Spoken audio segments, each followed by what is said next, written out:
Independent thoughts, independent life. This is Chad Benson. This is the Chad Benson Show. Craig Collins filling in for one more day. Chad is back tomorrow. Happy holidays to everyone. I know they are over now officially, but hope you had a great time over the holiday weekend.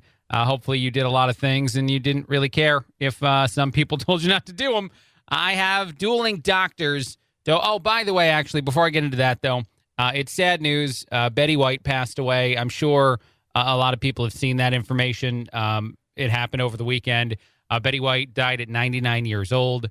Absolutely beloved by so many people. And certainly, as is said in a couple of the things that I found about her, she's called a cultural icon. What I thought was really, really smart and very cool to see was Saturday Night Live replaying the episode that Betty White hosted, mostly because she got there because of a social media campaign, as she says. I think it was on Facebook back when I think nicer things happen more often on social media. And she joked about not really knowing what it is. And even in her opening monologue, Betty White called people on Facebook losers in a nice way. And it was quite entertaining to see. And actually, watching the episode, there was a point where my wife turned to me and said, "Oh, my God, this show used to be so much funnier." And we're not even people that hate on SNL all the time. We find it funny, but it definitely used to be more so. And certainly when you got Betty White there. And just the best thing about her and what many of the celebrities who put up just little things honoring or remembering her so fondly was how she subverted expectations so often on that episode and just in her career. And lots of other stuff out there on Betty White all over social media and been for the last couple days. All right, now we're going to get to the dueling doctors. I have Dr. Anthony Fauci. I have Dr. Scott Gottlieb. Obviously, the biggest difference between the two of these is that Dr. Fauci, from the beginning, has said a lot more cautious things. And now everybody's shifting. I even have actually the new mayor of New York, Eric Adams, saying that we just got to live with COVID. But I'll get to that in a bit. First, here is Dr. Fauci talking about the CDC and them knowing that there is pushback to the changes here. I find it entertaining in an odd way. Maybe that's dark humor, that this is already a concern and the CDC might reverse course in some way, shape, or form, even maybe require testing, even though testing is tremendously difficult to find. The idea of if a person is without symptoms and infected, that they need to be isolated for 5 days. Normally, that would be 10 days. The CDC decided that they would cut that down to 5 days if the person remains asymptomatic, so long as when they do go out in the second 5 days of that 10-day period, back to work or back into society, that they diligently wear a mask. You're right, there has been some concern about why we don't ask people at that 5-day period to get tested. That is something that is now under consideration. The CDC is very well aware that there has been some pushback about that. It'd be amazing if they weren't. However, a lot of the pushback seems to come from people that honestly, I think, are evaluating the newest variant of COVID, the one that's we're talking about so much, the Omicron variant, as if it's the same as others. And it's just not. And I know that that means that some of the people who've been saying some of this stuff all along feel as though they're vindicated, and that's fine. I'm not going to take that from you.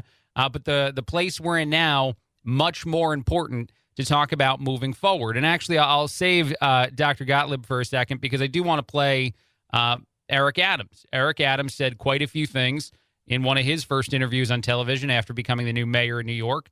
And this was probably one of the most significant for a lot of people. I'm not saying I'm praising the new mayor that much. I'm just saying that this is the kind of sentiment I think we're going to see more on both sides of the aisle very, very often as we see all the data point to Omicron being a very transmissible and very mild form of COVID. We need to really teach New Yorkers how to do this self-test at home so they can start gauging for themselves, because we have to live with COVID and modify our behavior, because another variant comes out. What are we going to do? We're going to shut down our city? We spent $11 trillion on COVID. We don't have another $11 trillion. It's time to live with COVID and build systems around COVID until it dissipates and leave us. Until then, the city has to operate, and I'm going to make sure of that. We don't have another $11 trillion.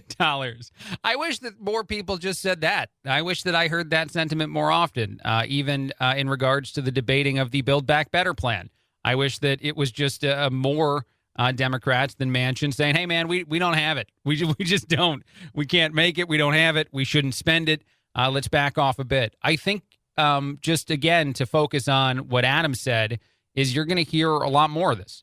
And you're going to hear more and more politicians saying the same thing. And you're going to hear more doctors, more scientists outside of Dr. Fauci maybe saying those similar sentiments of this is obviously different and it needs to be treated different. And again, as I'm saying, for anyone that feels like we're very far behind in the 8 ball as a society on this, that's okay. I understand where you're coming from there. But here's Dr. Gottlieb. Doctor, how far out are we from the Omicron peak? And do we need to focus on the infection rate or the hospitalization rate? Well, we clearly need to focus on the hospitalization rate and how many people are becoming severely ill. There's a very clear decoupling between cases at this point and hospitalizations and ICU admissions. This does appear to be a milder strain of coronavirus, and we also have a lot of immunity in the population. I think places that have been hard hit early, like the Mid-Atlantic, the Northeast, New England, Florida, parts of the Pacific Northwest, may be 2 weeks away from peaking, but the rest of the country probably faces a hard month ahead of us. I don't think you're going to start to see a national peak until we get into February, because there's parts of the country that really haven't been hard hit by Omicron yet, and the virus will spread around the country. There's a very clear, as I said, decoupling between cases and hospitalizations, and it does appear now, based on a lot of experimental evidence that we've gotten just in the last 2 weeks, that this is a milder form of the coronavirus. It appears to be more of an upper airway disease and a lower airway disease. That's good for most Americans. The one group that may be a problem for is very young children, toddlers, who have trouble with upper airway infections. And you're, in fact, seeing more croup-like infections and bronchiolitis in New York City among children. So that could be a challenge for young kids, and we are seeing rising hospitalizations among that pediatric segment. There is that last mention there, which would probably be worrisome for a lot of parents. And certainly I understand people seeing some of those numbers and seeing some of the information say that there's more and more hospitalizations within kids than before. Dr. Anthony Fauci was one of several doctors that actually said that shouldn't be as big of a concern as we're thinking, because a lot of those kids are being admitted for other reasons and then finding out that they have COVID. You are testing someone for coronavirus once they're already at the hospital for anything. Say it's a broken arm, whatever it may be for a younger child, and then you test, and then you find out it's COVID, and you say, oh, yeah, okay, you are now hospitalized for COVID. What's interesting about that, too, and maybe I'll get to that audio a little bit later because I do want to move on to other things. It's the new year. We don't want to talk about coronavirus all day long. But what's interesting about Dr. Fauci referencing that some cases are misreported as COVID is that's something else that a lot of people have been banging that drum for quite some time. And to know it so quickly and to acknowledge it this time around is certainly intriguing. All right, I have to get to this just because I can't get over the fact that it occurred, and I hope that you saw it. But Antonio Brown went insane. I don't know exactly why this happened, I guess. And so here's the details. He's being told to go back into the game. He's saying no, and then he's being told to go back into the game again, and he's saying no again, and then he is told to leave. And so what does Antonio Brown do when his head coach says, get off my field? He strips, essentially. He takes off his shirt, and he walks shirtless across the field and into the locker room through the tunnel, and then I guess he's done. He's no longer a Tampa Bay Buccaneer, according to the team, and this was just something to see. I've never seen anything quite like this before. Antonio Brown, that's Antonio Brown without his uniform, we are told, without his jersey. First, hold on. We are told is very confusing to me because you can usually tell if someone's wearing his jersey or not. Running onto the field. I don't know if that could have been a penalty. All right, Jen Hale, get after that. We got to find out what's going on there. She's got to catch him first. It's unbelievable. He's had his issues off the field. Now he's on the field creating an issue. Guys, very odd situation. Antonio Brown boiled over, very upset on the sideline, took off his shoulder pads. Mike Evans, O.J. Howard trying to convince him to keep them on. Obviously, they were unable to do so. He tossed his shoulder pads, stripped off his shirt and glove, threw those into the crowd, then ran across the field while the teams were still on the field, giving the crowd a peace out sign. I think everyone should be very compassionate and empathetic toward some very difficult things that are happening. He is no longer a Buck. All right, that's the end of the story. Let's talk about the guys that went out there and won the game. One of those two voices you heard was Tom Brady saying that we should have compassion, which is very kind, because if this is a mental breakdown of some kind, certainly there is a reason to care human to human. If you're going to try to decide and say, all right, as a person, you want this guy to get better. But as a spectacle, you can certainly enjoy whatever it was, I think, that happened that day. And the fact that Antonio Brown just was so upset he was being told to go play football, because a lot of people didn't know what the catalyst of the argument was for quite some time. And to find out that he's being told to actually go into the game. By the way, Tom Brady, a miracle comeback, I think 11 points in the fourth quarter, beating the Jets. Just an incredible game. Tom Brady owns the Jets in a way that is probably uncomfortable, certainly for, not for Tom Brady. But it was just very interesting to see that whole thing play out. And then the best quarterback, and I hate saying this, and I denied it for some time, but the best quarterback of all time come back in that game, win that game when they were down by 2 touchdowns when Antonio Brown went nuts. All right, we got a lot more to talk about. Craig Collins filling in on the Chad Benson Show.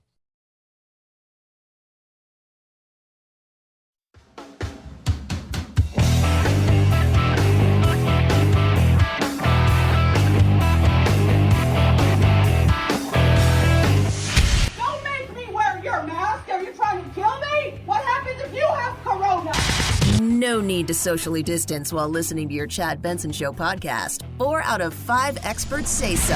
I'm a scientist. There is no corona. But hurry before they change their mind. You know they will. Chad's podcast found on iTunes, iHeart, Spotify, and wherever you find your favorite COVID-free podcasts. Oh my gosh. I kind of like it. I'm not going to lie. This is the Chad Benson Show. This is the Chad Benson Show. My name is Craig Collins, filling in lots and lots of things out there in the world to talk about. Chad will be back tomorrow. By the way, I can't not talk about drunk Andy Cohen. I mean, I was thinking about it. I'm like, where does this land in the stories that we need to hear today? But Andy Cohen got hammered on actually a lot of the New Year's Eve shows. Kind of weird. The Don Lemon show, which I did not watch, but I saw some of the things put up on social media, also got really strange. I think I would say that, to say the very least. Miley Cyrus accidentally had a wardrobe thing happen. So a lot of New Year's Eve coverage from a lot of the channels had at least 1 or 2 significant and unique, let me call it that, TV moments. But here is Cohen just getting hammered and then being very upset with the former mayor of New York. I don't think the take is all that crazy, to be honest. I think a lot of people probably feel this way about de Blasio. It's just interesting to see a guy that's definitely overserved doing it on television. I don't know what that is, too, by the way. Like, why so many on New Year's Eve broadcasters, professional people, are like, the rules don't apply to any of us. We can get hammered. We can do this thing. Nobody cares. Let's see how it goes. Here we are. Watching Mayor de Blasio. Don't go on a rant. Do his Don't go on a rant. victory lap dance Don't. after 4 years of the crappiest term as the mayor of New York. The only thing that Democrats and Republicans can agree on is what a horrible mayor he has been. Wow. So, sayonara, sucker. Wow. 2022. I mean, it's a new year. Because guess what? I have a feeling I'm going to be standing right here next year. And you know what I'm not going to be looking at? Dancing as the city comes apart. You. I don't even know what the "you" was at the end there, to be honest. There's so much to unpack and so little time to unpack all the things that Cohen just said. Yeah. And then actually, the new mayor of New York did say that we're going to have to just live with COVID. So even that last thing at the end there, that I don't think we'll see all this dancing or whatever, I think he's going to be wrong about that. But that is, why is it, just to go back for a second to the other point I made, why is it okay for a lot of professional broadcasters to just throw every rule out the rule book on New Year's Eve and New Year's Eve only? And I know that it's a celebration. I know that everybody's drinking and having a good time. And I know there's so many shows now. There's so many different ones you can tune into. There's not one Hallmark one that I think most of us watch. Sorry, Ryan Seacrest. I don't think anyone is bringing in probably the viewers or the ratings say otherwise. But for that reason, just all the different options out there, I think more and more people go a little crazy. And maybe they assume nobody's watching them specifically, and then we get a bunch of these viral moments that just take over some parts of social media. Because I wasn't watching that either, by the way. And you know what? I mentioned social media. I might as well say this. Twitter permanently suspended Marjorie Taylor Greene for some of the stuff she's saying on social media. It is interesting, and I'm not necessarily saying that Marjorie Taylor Greene isn't a very far to a side hot take human being, even for people who support her side of the aisle. Marjorie is certainly on the the edge of any version of right and left, the far one side, some of the stuff she says. But it is unique that people who are getting banned on social media are only Republicans. That is not something. I mean, AOC over the weekend accused a lot of people of wanting to have a relationship with her. That's the way I'm going to say it, or being into her and being sad that they can't have said relationship with her. And that's where criticism for her comes from. And that's not quite the hot take that Marjorie Taylor Greene has out there, but it is accusing a lot of people of an odd reason to criticize the many, many things that AOC says that are easy to criticize. It's not because people are obsessed with her sexually. I'm going to say it. I have to say it. It's the only way to say it, which is what she's trying to get at on her social media posts. It's that a lot of people think that her ideas are bad, and she's a politician. You know what was really interesting? One of the people who criticized this the most, one of the people who came back at AOC and said, disappointing to see this from her, essentially, also said that this is pretty anti-feminist that's the only reason people would be upset with me. And I agree there, too. Craig Collins filling in on the Chad Benson Show. More in a bit.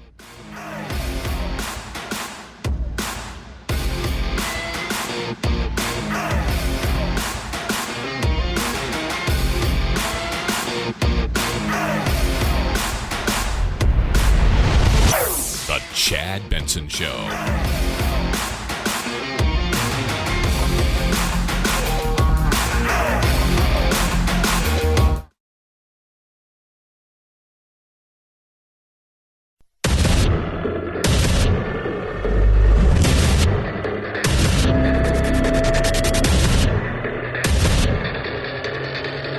Independent thoughts, independent life.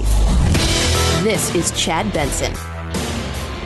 This is the Chad Benson Show. My name is Craig Collins filling in. Thrilled to have you. First, a quick thing to note. Nearly 1 in 5 healthcare workers have quit their job during the pandemic. I don't think any of them quit quite like Antonio Brown quit his job over the weekend. But a lot of people in that profession say that they're just not capable of continuing to do the day-by-day work that is required in that world. And so it's interesting to me because this music went viral over the weekend, this song that was created using all the claps, all the applause that so many people in our country did for healthcare workers when the pandemic was kind of at its height a couple of years ago. And you might have thought that that was stupid.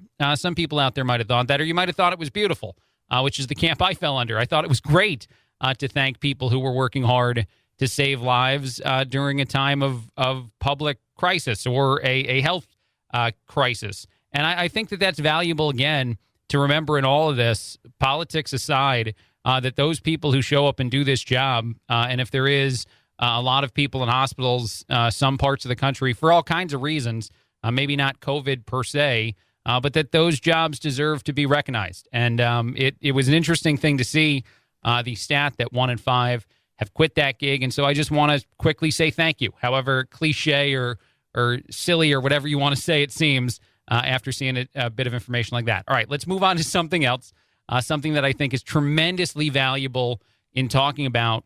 And the way that one of the guests actually put this information even more out there in the world, this would be Sarah Isgur from The Dispatch. I couldn't get over it. This was on George Stephanopoulos' show. But first, let's do Face the Nation. Margaret Brennan, she's going to set the table with the poll, and then I'm going to switch shows, and we're going to hear it talked about by a different group of people. But this is, I guess, concerning to a lot of people, this poll that demonstrates that many Americans expect violence after our next election. Now, Margaret's going to I think she's going to accidentally attribute this entirely to what happened in the last changing of the guard, the last time that we saw a election, and that would be, of course, the January 6th events. But here first is the Face the Nation kind of setting the table for the poll. A year after the violent attack on the Capitol by hundreds of Americans determined to stop the certification of the 2020 election, a new CBS News poll finds that day still has a lingering effect on the national psyche. 68% think it's a sign of more violence to come, and 2/3 think democracy itself is threatened. Yeah, that would be just a statement of a poll and of the facts. Now, here's the more interesting thing, and I actually have to switch shows, as I said, to This Week with George Stephanopoulos. And one of his guests, that would be the Dispatch's Sarah Isgur again, started to actually set the table, I think, much more appropriately as to just how significant this issue has been for several years. And she points to some 2017 information. And honestly, I've been beating this drum. I've been saying this, and I think others probably have too. It seems to fall on deaf ears with Democrats and certainly with other guests on this panel, but it's entirely true.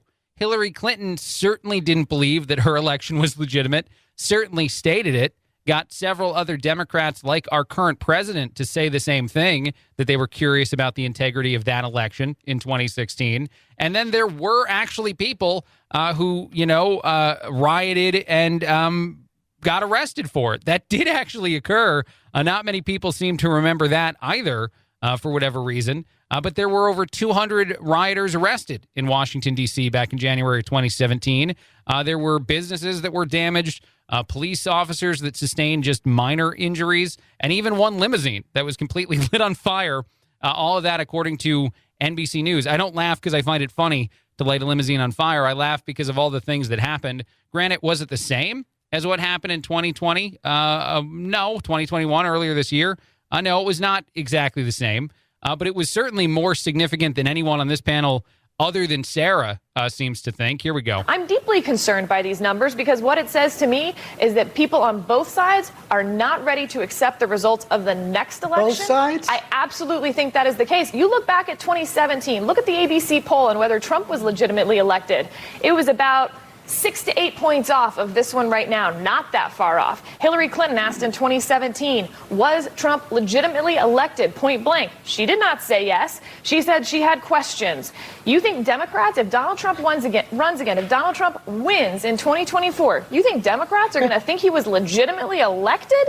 You got to be kidding me. There's no precedent for that. I mean, this is purely in the Republican camp. The reality is even the poll suggested the Democrats agree that this was not about democracy. This is about ruining democracy, not protecting it. 25% of Democrats said violence was acceptable in that poll. In 2017, a third of Hillary Clinton voters said Donald Trump was not legitimately elected. And you're saying this is take the same kind of actions that we exactly, saw and we absolutely.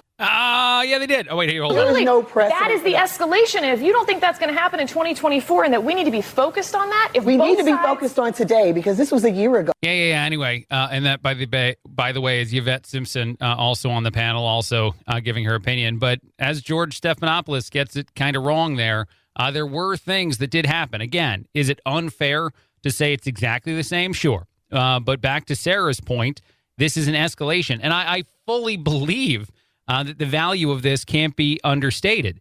That whether or not you're a Republican or a Democrat, your side of the aisle trying to convince you that the election was fraudulent is not new politics. It's not Trump invented alone. And actually, another really important thing to discuss in all of this is how the January 6th events are now going to be used by Republicans to win an election, to not do anything valuable, but simply to try to win a midterm or a next election. And case in point is Liz Cheney. Liz Cheney also popped up on Face the Nation, said a lot of different stuff. One of the most valuable things, in my opinion, that she said, and this was just to prove my point, which is, I guess, why I thought it was valuable, If you go out there and prove my point for me, thank you. I'll play this 6 times in a row. But she said her sole focus was making sure that the nominee on the Republican side of the aisle for the next presidential election, not Trump. And then you think about the fact that she's trying to be a part of the select committee to figure out, how valuable any additional details are from the days of January 6th. And you realize she's put it out there, what her agenda is, what her motivation is. It has nothing to do with finding someone responsible for something. This is not, any sort of bipartisan actual look into details. It's doing exactly what Nancy Pelosi wants you to do. It's trying as hard as you can to find any piece of information that you can make public to win an election. Here we go. Would you be willing to run against him in 2024? I'm very focused right now on my reelection and on the work of the Select Committee. And I can tell you that the single most important thing, though, is to ensure that Donald Trump is not the Republican nominee and that he certainly is not anywhere close to the Oval Office ever again. The single most important thing to Liz Cheney. Okay, cool. What if you had that stated by like a jury member?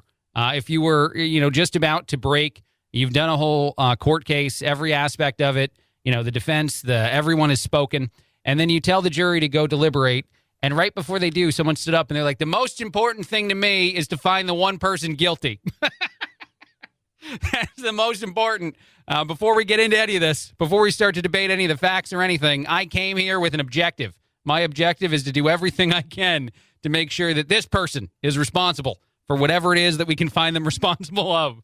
The integrity of that committee is hilarious, to say the very least. And I think a lot of people know it.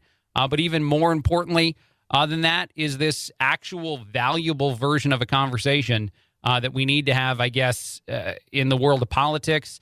I don't know where it exactly needs to take place, that demonstrates that everybody on all sides is creating the additional vitriolic version of us not accepting a election result. It's that simple. Many Republicans believe that the last election was fraudulent.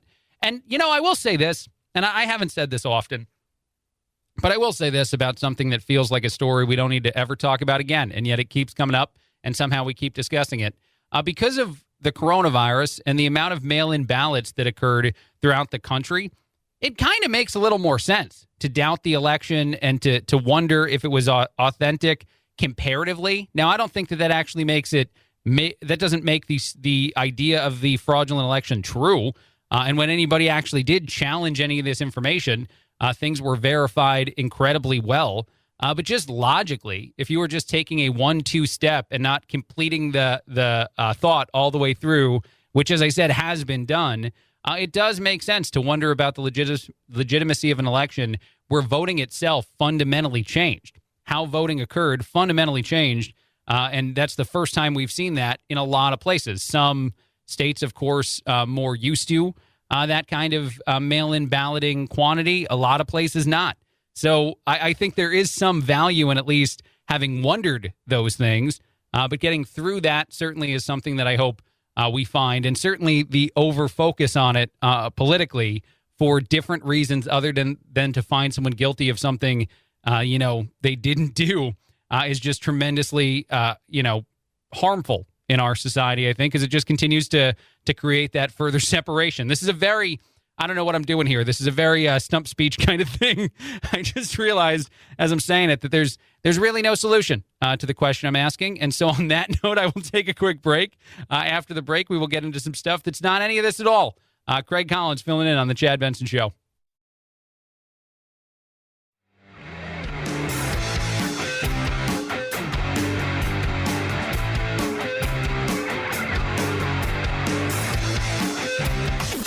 Helen Keller is a Nazi terrorist that is a male. Is that what you're telling me right now? Yeah. Are you thinking of Hitler? Who's Hitler? Vaccines work, but only the Chad Benson Show is 100% effective against stupidity. Do you know what D-Day is? D-Day. A person? A rapper? God, Karen, you are so stupid. Check us out on Facebook, Twitter, Instagram, and wherever you find your favorite woke-free podcasts. This is the Chad Benson Show. This is the Chad Benson Show. My name is Craig Collins filling in. Thrilled to be here. Does your grandmother have a bunch of expired stuff? I guess that's the question that people were asking on social media. My grandmother has some expired things. It's mostly medicine, which is not comfortable for many of us. But there was a cabinet for a long time. I think I've mentioned this before, filling in on this show, which says a lot. There was a cabinet for a long time in my grandmother's home where if you got sick, she's like, oh, just go grab medicine out of the cabinet. And you'd open it, and a lot of things in there should not be consumed by people.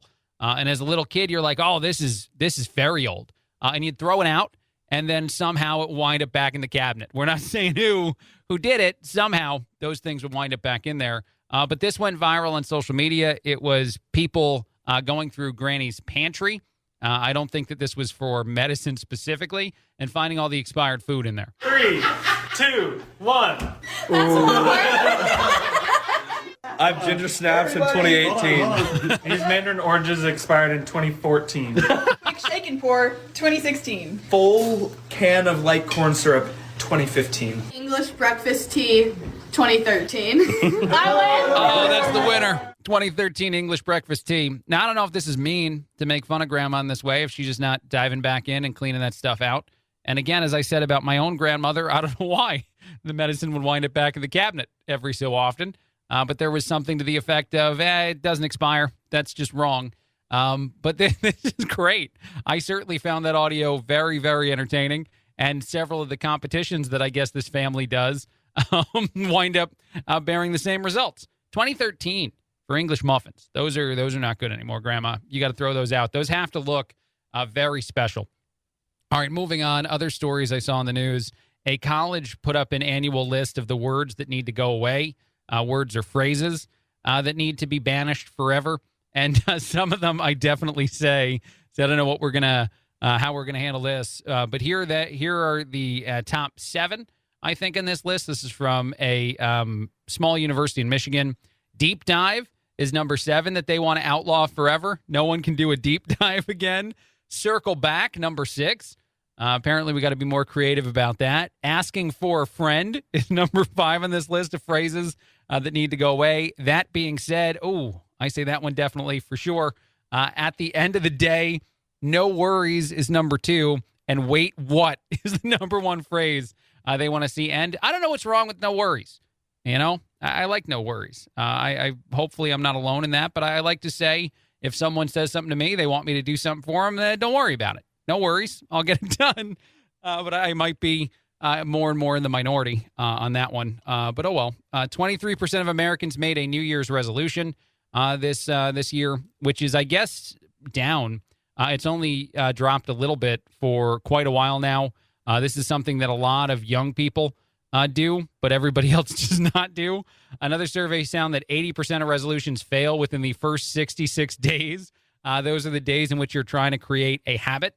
23% of Americans, as I said, but 40% of Americans under 30 made a resolution to improve themselves in some way. 14% of those 65 and older did the same thing. And honestly, you just get to a point, I think, in life where you're like, I'm not changing the stuff that I am. And it happens way sooner than I think this list even shows, because I don't think you need to be 65 to decide that most of this, and a resolution specifically, probably not the way to get it done. It's actually funny. I saw an insane amount of ads for Planet Fitness. I think it brought 2 or 3 of the New Year's Eve specials to your dial. It did so many things in the world of running ads on online and streaming shows. And they know, like everyone else, that there's going to be about a month where if you go to a Planet Fitness or if you go to any sort of gym that you just joined in January, it's going to be packed. It's going to be crazy. People are going to be all over the place. You're not going to get to use many of the machines, fluidly. You're going to definitely sit and wait longer than you want to. Just give it a month. I think most people who want the New Year's resolution to be about changing the way you look, if that's what you want to do, just getting in better shape, do not join in January. Wait until February. The first set of people who wanted to join have given up, and it gives you a month to think about it. And to be honest, that's probably as valuable as anything else. If you really want to get in shape and you're not a person who hits the gym regularly, just ponder it for a while. My wife would tell me that's a waste of time. My wife would tell me I'm not actually doing things. I'm thinking about doing the dishes. I'm getting myself mentally prepared to do dishes but that's also not doing them. And she eventually gets frustrated and does them herself. That's not a game I'm playing. I'm just trying to do this. I'm trying to be very thorough in my decision making, which I think will help out tremendously. So again, I want to say to anyone out there who's thinking about doing something like, or really any maybe resolution, maybe that could be the rule with all of them, is you're still allowed to do it for all of January. Decide on New Year's Eve that you're giving up smoking, drinking, whatever it is, the thing that you're doing, and then change nothing about your life for 30 days, 31 days, and then see if you still want to do it. And, you know, the other big benefit to this brand new plan, which I think I'm going to have to go on all the social medias and now talk about and say this is a life hack for 2022. You pick the shortest month of the year as the month to actually try to accomplish it. Look for February, and if you can do it for all of February, you get to keep going. And if not, you get to give up, which is just as lovely in so many regards. But I think that's my life hack for today, is that if you do have a New Year's resolution, January doesn't count, which feels counterintuitive, but I think I've gotten there. I think I've explained it out in enough ways that make sense. By the way, there is some tips out there, the top 5 ways to keep yourself healthier if that is your resolution. And people say to just put a limit on a lot of the things you do, all in moderation. Surprise, surprise. Quick break, a lot more. Craig Collins filling in on the Chad Benson Show.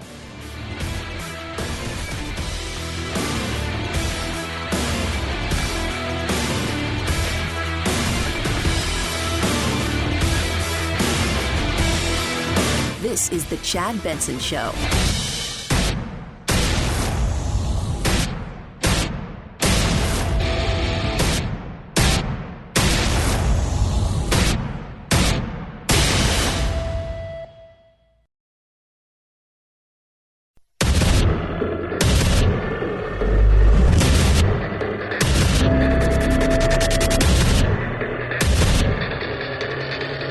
Independent thoughts, independent life. This is Chad Benson. This is the Chad Benson Show.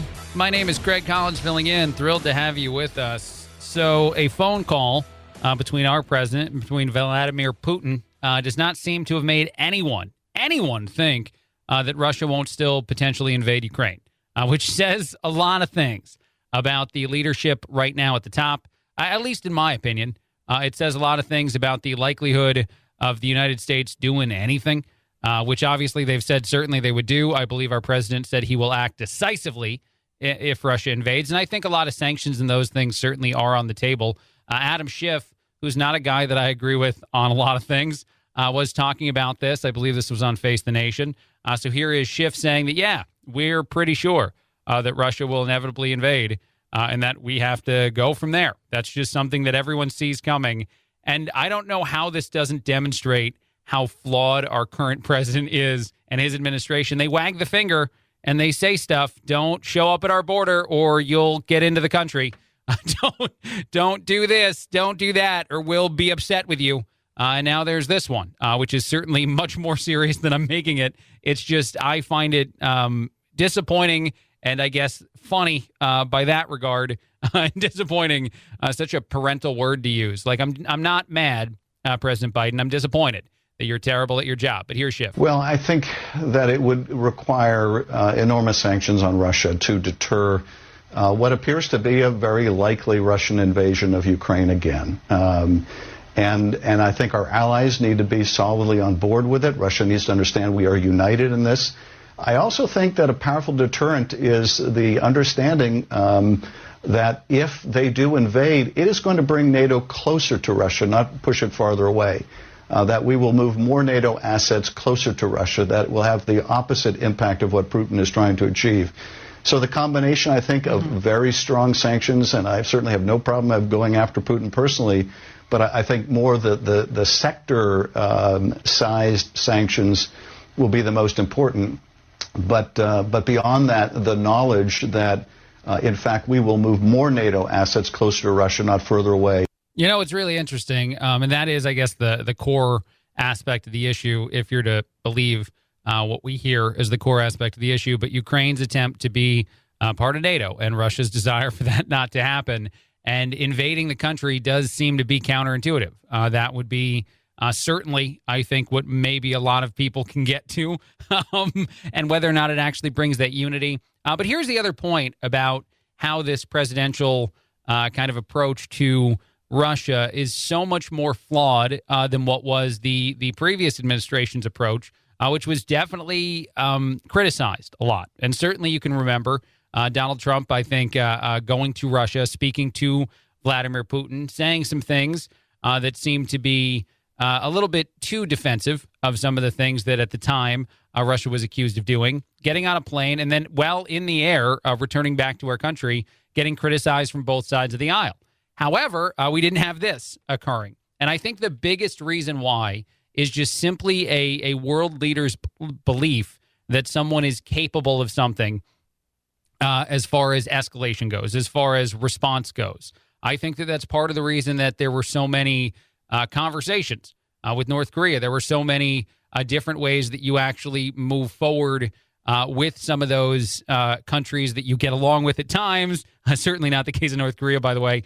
And other times, like Russia, certainly seem to be at absolute odds on almost everything. But I do remember former President Trump saying, why not have a good relationship with Russia? Why not try to have a relationship like that? And maybe this is part of the reason why, is to not see things like this potentially escalate, because we all know what an invasion and then, provocative actions after that eventually lead us closer and closer to. And I don't think anyone truly wants anything like that. But a deterrent has to work. In order to work, it has to be believable. And this administration is just believable on nothing.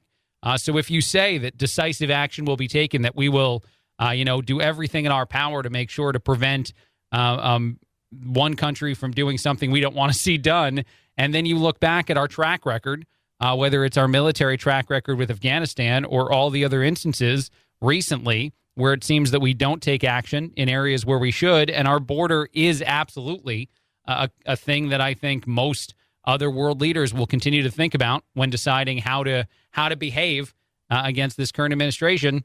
It's easy to lay the blame at their feet, in my opinion. Anyway, I know that some people will say, Russia's going to do what Russia does, but I disagree, and I disagree wholeheartedly. That I think that what you absolutely need is someone in power to demonstrate time and again they have the capability that our current president definitely does not have. All right, I want to move on to other things in the news. I do want to play this audio. It's audio that I found very interesting, and I think it's a demonstration of a talking point that's going to shift in a lot of ways. It is the new mayor of New York. It is someone that doesn't have a lot of hands-on experience yet, saying that we just have to live with COVID. But it's audio that I think is valuable because that person would certainly have an inside track as to what these speaking points are politically here. So let's play that again. We need to really teach New Yorkers how to do this self-test at home so they can start gauging for themselves, because we have to live with COVID and modify our behavior, because another variant comes out. What are we going to do? We're going to shut down our city? We spent $11 trillion on COVID. We don't have another $11 trillion. It's time to live with COVID and build systems around COVID until it dissipates and leave us. Until then, the city has to operate, and I'm going to make sure of that. So there's been a bunch of headlines since this was said by Eric Adams, including the New York Post saying, hello, fellow Democrats, follow Eric Adams' lead to avoid a 2022 wipeout. That would be in the midterm elections. This should be the new way of discussing a lot of how we live our lives, a lot of how we handle some of the things that are this version of COVID, because there's just more and more data out there all the time saying that it's tremendously different than previous forms. And I know that every time I say that, I keep thinking of all the people who told me that it wasn't a big deal in the past, that this was occurring or that was. And honestly, the one other thing that I want to keep touching on today, that I was just floored that I saw kind of happen openly over the weekend, was an admission because there's been this scare sentence at the tail end of COVID. Numbers are going up in our country, and hospitalizations, especially in young people, are going up in our country. That's a scare sentence. I'm not saying it's spoken just to incite fear. I'm saying that it's a very worrisome add-on for people that are reporting on this. And even Dr. Fauci over the weekend said that sometimes people will go to the hospital, be admitted for a reason that has nothing to do with COVID, and then they'll wind up getting tested for and being positive for COVID-19. So they will now, their hospitalization will be changed to COVID. That's something that even Fauci said about children specifically, and a reason not to worry. But you cannot help hear something like that and wonder, how long has that been going on? And I know a lot of people have said that it's been going on for a long time, and the other side has denied it for a long time. But the minute you hear it so quickly referenced, like, yeah, that's a thing. We see that. Don't worry. Now we're going to talk about it openly because now it's more valuable. You just wonder. It just hits you in a different way, is all I'm saying. I'm not trying to go full conspiracy theory guy. I'm not trying to put the tinfoil hat on first show out of the new year. I'm just saying that it was intriguing to hear that explanation given, an explanation you had heard a lot, just not from those individuals. Here's one other thing, just quickly, as far as other news out there is, and I did love this. I mentioned the New York Post a second ago. They put 2 stories out that were back-to-back. I saw both of them on social media. The first one had the headline, "How to Start the New Year by Asking for an Overdue Raise." And then there's a bunch of tips on how you approach, depending on how long you've been at a company, how long it's been since you got a valuable kick up in your salary. And certainly many of the things mentioned talk about inflation and how much harder it's gotten on our society. What I love about the fact that this story was out there and getting shared on social media is that I guess around the same time, because they were created fairly close to each other, there was another headline that said, "Is the new year the right time to look for a new job?" So go ahead and ask for the new raise. And if it doesn't work out based on the advice you find in the Post, go right back to the Post because they have a second article for you about finding a new job in the new year. I couldn't get over how awesome it was that both of those things existed together on the same platform within relative minutes of one another. Because, the best way to get the reader back for the next story is to create that need. And if you go demand a raise now, you might be looking for a new job. All right, a quick break, a lot more. Craig Collins filling in on the Chad Benson Show.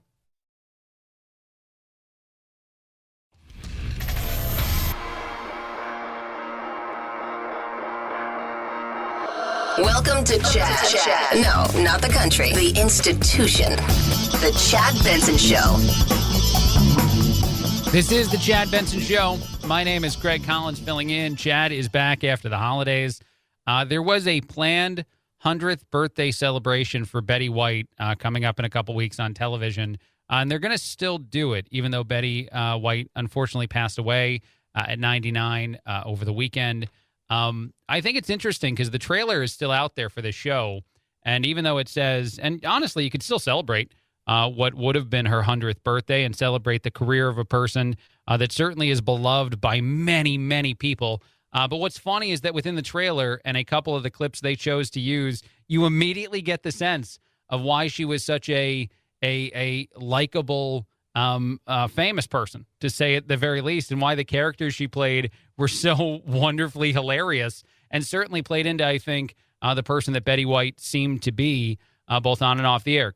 Incredibly nice, incredibly kind, but willing to make the unexpected joke time and again. Here is the trailer for the special. I wanted to play it because I do, one, want to remember Betty White fondly, but two, I think it's interesting, the choice to move forward and actually air this after Saturday Night Live also re-aired the special, or the episode, that she hosted after an online campaign got SNL to put Betty White in that spot. This was about 11 years ago or so. Here is the trailer for the upcoming Betty White 100th birthday celebration. Hello, I'm Betty White. I feel so fortunate to have had as great a career as I've had for as long as I have. We're thrilled to invite you to Betty White's 100th birthday celebration and movie event on January 17th. This film gives you backstage access to Betty's greatest moments. The Golden Girls. Oh, it takes a big woman to forgive somebody calling her a slut. The Mary Tyler Moore Show. Now don't you go away. We'll be right back after this commercial message. All clear. All right, who the hell is responsible? Spend the night with Betty White. What a great bedroom, Sue Ann. At your local movie theater. Come on, what are you waiting for? Go ahead. Get your tickets now at fathomevents.com. It's a very, very interesting event, and certainly one I think that will do well. Certainly, probably do extremely well because, unfortunately, as I said, Betty White passed away. And that was something I saw all over social media. Talk about something that can unite people on all sides of the aisle. Talking about people missing, liking, being sad to see the news about Betty White. That was everywhere, and deservedly so. As I said, she is certainly a unique person in the world of just celebrity status, Hollywood, what have you, and someone that will be missed by all. All right, moving on. Other things I saw in the news. I do like this story a lot. This is certainly not, I think, the hard-hitting news of the day, but something a little different. There was a man that offered to rap for a new car, and then he wound up stealing a Frito-Lay truck. These are the things that this guy chose to do in that day. Part of this is viral, though, audio-wise. Part of the interaction with the man being like, I'll rap for a car. That's out there. I've seen all, dealt with all, and I hadn't dealt with that. He said that he wanted this Navigator right here and asked if he could rap. And if he rapped good enough, would I give him the Navigator? He said, well, let me make some moves tonight, and I'll be back tomorrow, and we'll see what we can do. So that's kind of where we left off. That's where we were left off. He's like, hey, can I rap my way into this Navigator right here? And maybe we'll see what you can do. And then he, like I said, just wound up stealing a Frito-Lay truck. And just driving that around because, why not?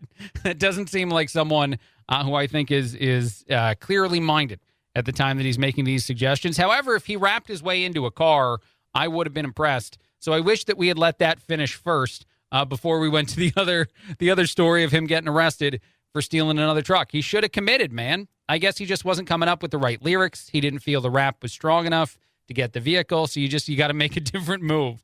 I also saw this, I guess, a little more hard-hitting and out there. Ghislaine Maxwell, through her brother, apparently confirmed that they will not be giving up names. Her brother said that in a recent interview that the British socialite, who is facing 65 years behind bars, will keep all that information to themselves. Her brother's name, Ian Maxwell. Prosecution confirmed no plea bargain offers were made or received. I expect that position to be maintained. And then more information apparently continues to lead that direction. I wonder if it's just that there's not enough valuable proof or the assumption of proof for any of those names out there, some of the more high-profile ones, to be more valuable. Or maybe it's the exact opposite. Maybe there's enough information out there for some of these people, the people who actually committed any of these crimes as well, and maybe not just the names that are floated out there for various other reasons, that maybe there's no need. I'm not sure what it is, but from Go, in this case, one of the things you've been most interested in is the names that could be said. Names like Bill Clinton could be mentioned. Names like Prince Andrew, who certainly seem as though there is also other information already out there, or even Donald Trump is a name that's been certainly thrown around a lot.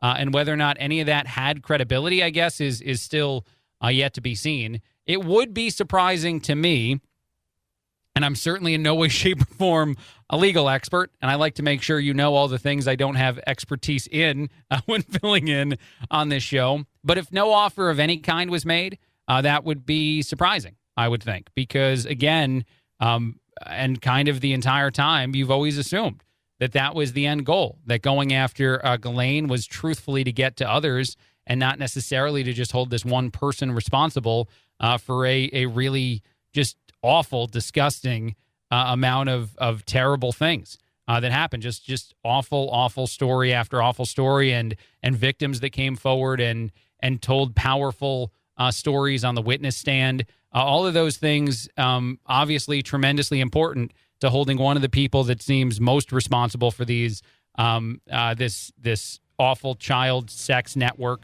But there are others, you imagine, in different ways, and you'd wonder how they can't make that offer at all. All right, a quick break, a lot more. Craig Collins filling in on the Chad Benson Show.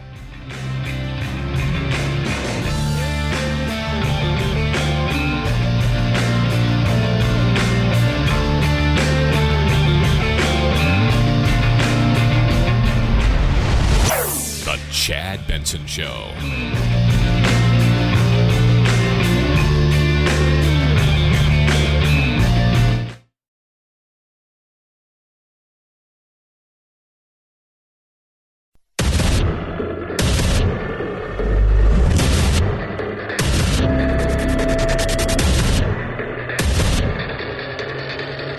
Independent thoughts, independent life.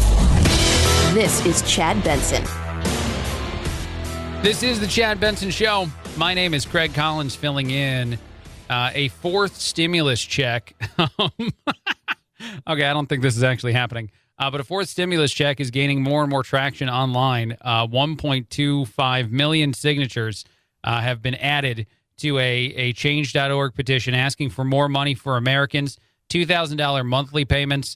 That is something that people are looking for, if not just a straight check, as we saw several times during the pandemic.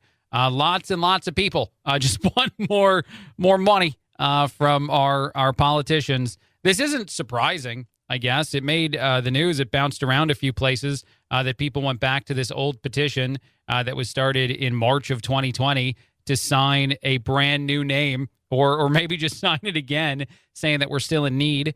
Inflation and all the other things that have just caused so much havoc on our society certainly are probably at the heart of this. There has been the Great Resignation. A lot of people just quitting jobs. I don't know if those people are coming here and asking for a sweet, sweet check.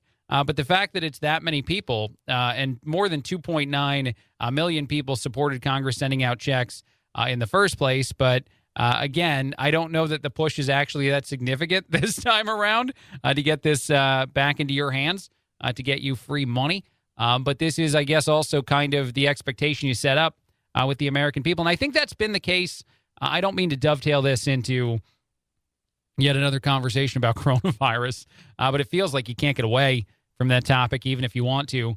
But this setting of expectations on how we handle certain things feels to be what's happening now with so many doubting some of the ways in which the CDC, the Biden administration, certain healthcare professionals, and certainly big names in the world of talking about our health publicly, like Dr. Anthony Fauci, are all getting doubted quite a bit more. There seems to be so much resistance to the idea that the latest version of COVID, Omicron, is essentially, and I don't mean to oversimplify it, but I can't help it, all of the stuff that the past variants of COVID were claimed to be by many people who resisted some of the things that they were being told to do. Things like getting a vaccine, wearing a mask, all of those things. And even actually a bunch of those same medical names like Fauci have started to doubt in some ways the efficacy of cloth masks.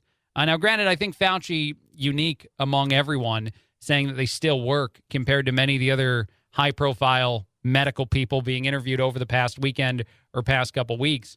But it just essentially, to me, is sort of the same issue. It's people resisting a change in the conversation, a change in the logic, or even just in the science, and no longer trusting those that they trusted for so long. All right, moving on. A bunch of other stuff in the news I want to talk about, including China's artificial sun.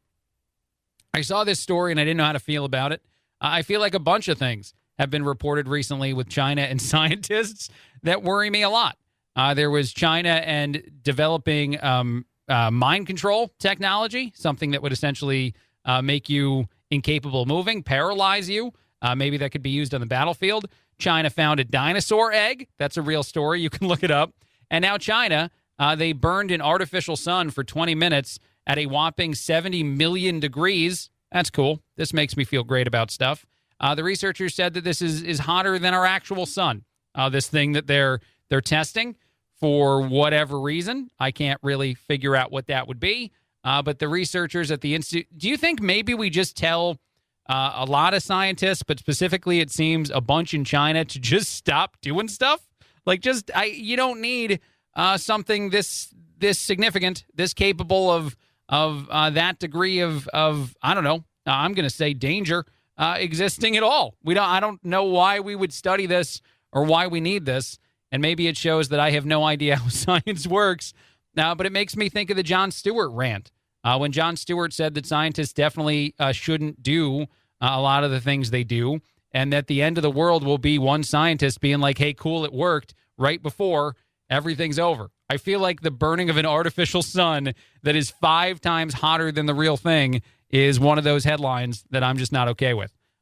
Shifting gears again, Just a bunch of things out there in the world that I wanted to quickly kind of talk about, including experts saying that you shouldn't store your passwords on certain web browsers, that hackers are now breaking into things like Google Chrome or Edge in order to Microsoft Edge get that information from you if it's just stored for your ease, for your, if you're being, I guess, lazy about it, for lack of a better word, because it all just pops up and asks you to do it. I've saved passwords that way, and then you just stop thinking about it. And then you have no idea how to get back into stuff that you log into often. This actually happened to my wife the other day with her Twitter account, which I find very funny.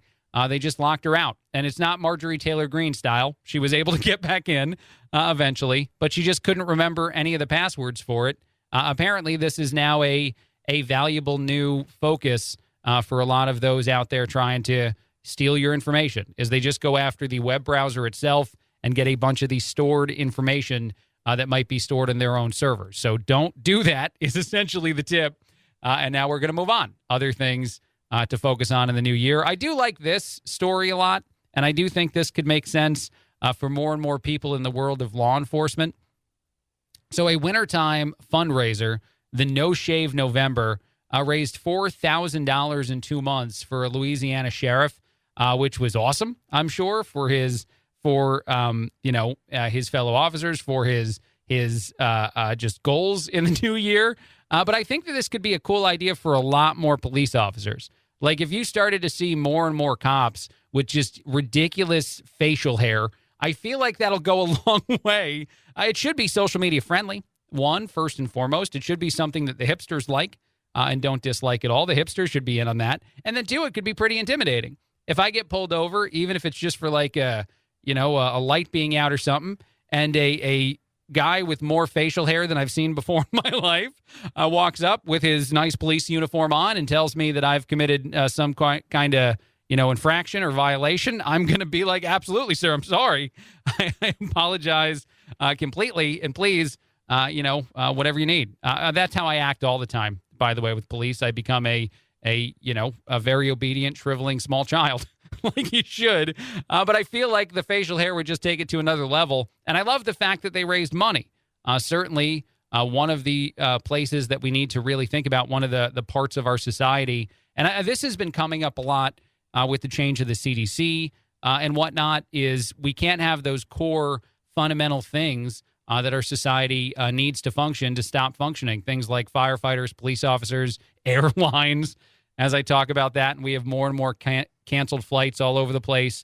There's just so many parts of our society that are too important. And even if you have to go fund or defund the police and whatnot, I like that mistake I just made. Go fund the police needs to be a new chant to counteract the defund the police movement that existed before. But if this is another way to raise money, and honestly, some of these employees also raised money for valuable charities too in the process, then I'm all for it. I don't know how many cops would be down. I don't know if we start a hashtag, No Shave January. I guess it's different than Dry January, and seeing how many would raise funds for it. But it might be a nice social media push to see at a much larger scale. I also saw this out there in the news. Again, just rapid fire, running through stuff because I'm trying not to talk about the biggest news story of the day. I promise we'll get back to some of that stuff. Stuff about COVID and stuff being discussed by a lot of the politicians out there. But I like this better. A pandemic baby boom. One thing that we saw certainly a lot of, 3.6 million births in this country, apparently has also created a need. There are diaper and baby item shortages right now, and there's a need for that. And I just like the fact that we're talking about babies in general. I don't know if that's the right road to go here. My Twitter account and my social media accounts are now flush with a bunch of silly videos and photos and things of dogs and cats and babies. That seems like half of what social media really should be now. And then I saw this story. And all right, the New York Times reported on it. Several others are talking about it, that even though there was a birth rate decline in the United States, that the COVID pandemic had pushed a lot of people the other direction on that kind of thing. And now we just need to see that, I guess, supply chain problem get solved sooner rather than later. I can't imagine, I don't have any kids, but what it would be like to feel like you're not going to be able to get diapers. I wonder if a lot of people would care more about diapers than, say, like COVID tests and whatnot. You know, like if your baby items are in short supply, let's get those fixed first and then focus on the other things after. And as I said, in this country and throughout the world, there were so many babies born because of COVID lockdowns that this might be a unique challenge into 2022. And I don't know why I started this topic by saying this story is one that I liked, because I don't like a lack of baby products out there. But I do think, as weird as it is to try to get back here again, that something that saves us in our society is just sharing the dumb video. Turn the internet into something completely stupid again that none of us take seriously at all. You won't have Marjorie Taylor Greene out there getting banned. You won't have Democrats out there saying crazy stuff that's not getting them banned. You'll just have a bunch of puppies, kittens, and babies, and then the internet would be fixed. I think I've fixed it. I don't know if that's likely to happen. Oh, and you'd also have cops with ridiculous facial hair. That's what I've done in this segment for our society. Good or bad, you judge. I'll take a break. After the break, I do want to talk about this woman who married a color. Apparently, it's a first in our society. Again, just, the hard-hitting news to start out the new year, because I imagine, much like me, you probably don't have the tolerance for that other stuff. Give it a few days. Let Chad come back. He'll handle that stuff. A quick break, a lot more. Craig Collins filling in on The Chad Benson Show.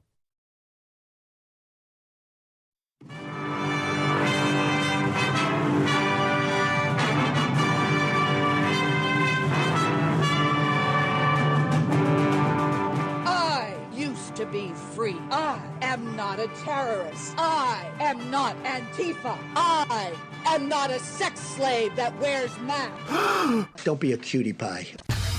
Probably sit around and cook some soups and eat bread and desserts and just get all fat and sassy. You're ruining my life, man! Yeah, you haven't seen anything yet. You're listening to The Chad Benson Show.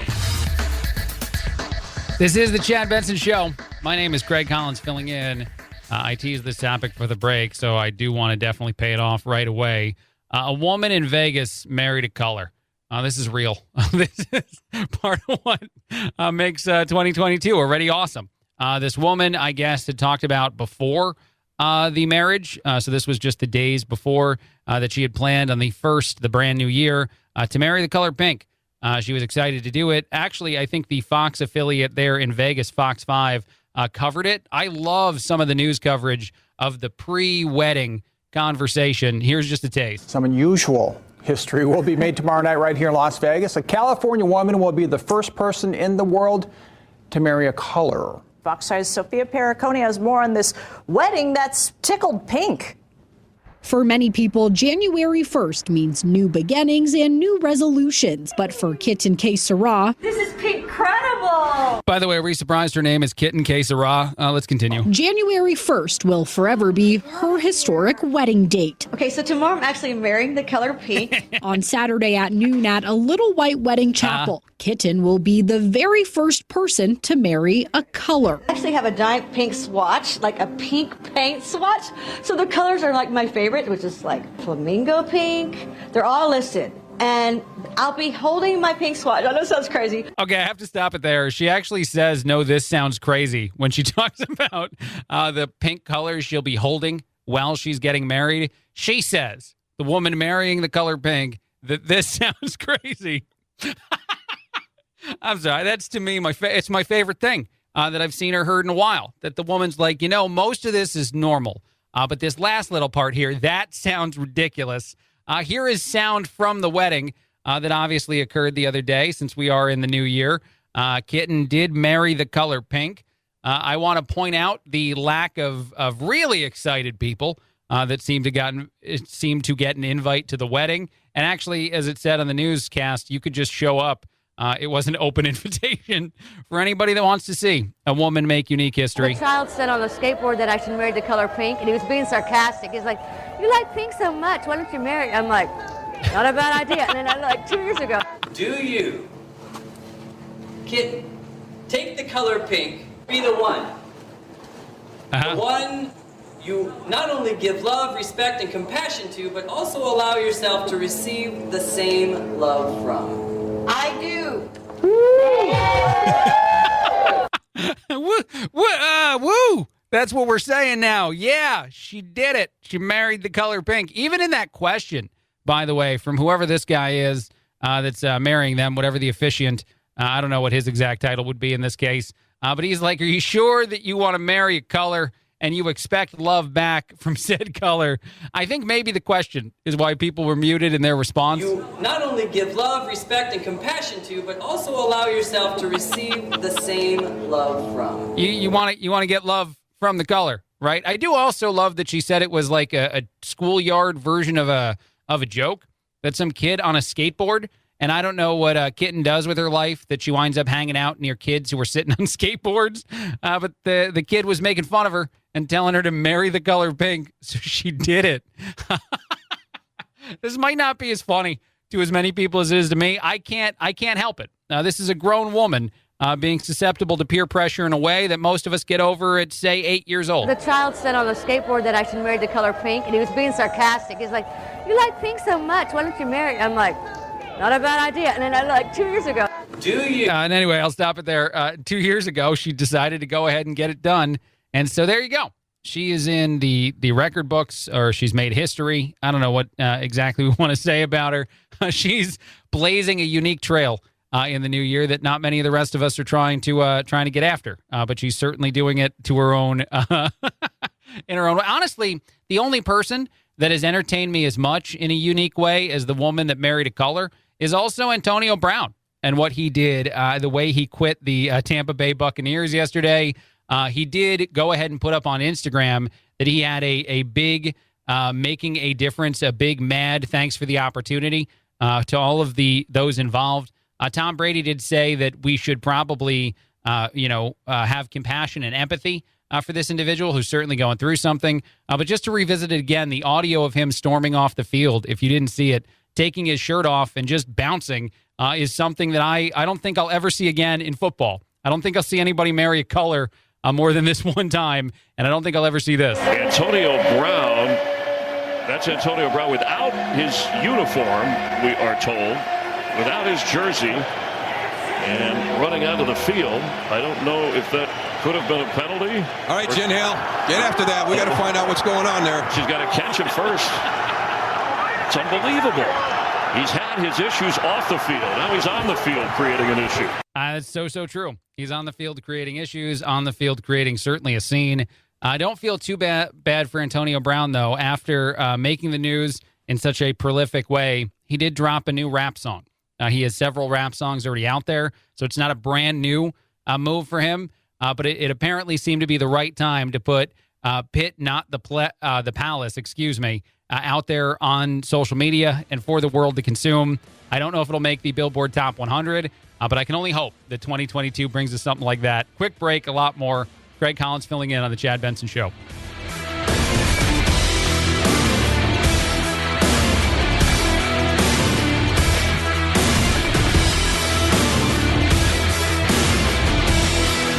This is the Chad Benson Show.